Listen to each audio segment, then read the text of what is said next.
வணக்கம் மக்களே. சேலம் மாவட்டம் ஆத்தூர் வட்டம் கொத்தாமடியில் காவல் தெய்வமாக விளங்கக்கூடிய முனீஸ்வர ஐயாவுக்கு திருவிழா நடக்குதுங்க. அதனால நம்ம வெள்ளிக்கிழமையே குழாயை கட்டி பாட்டை போட்டுருவோங்க. சனிக்கிழமை 10 மணிக்கு பால் அபிஷேகம் நடைபெறுதுங்க.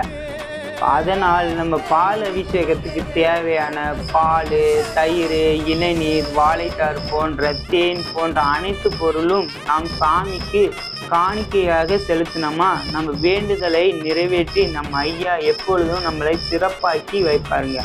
அடுத்த நாள் நாம் ஆடி 31 காலையில் 3 மணிக்கு மேலே பார்த்தீங்கன்னா கெடா கோழி பொங்க வச்சு நம்ம ஏராளமான பக்தர்கள் கெடா கோழியை வெட்டிட்டு போய் வாகன பூஜைகள் சிறப்பாகி வந்துக்கிட்டு இருக்குங்க. நம்மளோட வாகனம் ஒன்று மேலே ஒன்று நம்ம ஐயா கிட்ட வேண்டிக்கிட்டு போனீங்கன்னா மேலும் மேலும் நம் கஷ்டங்களை போக்கி நம் மக்களை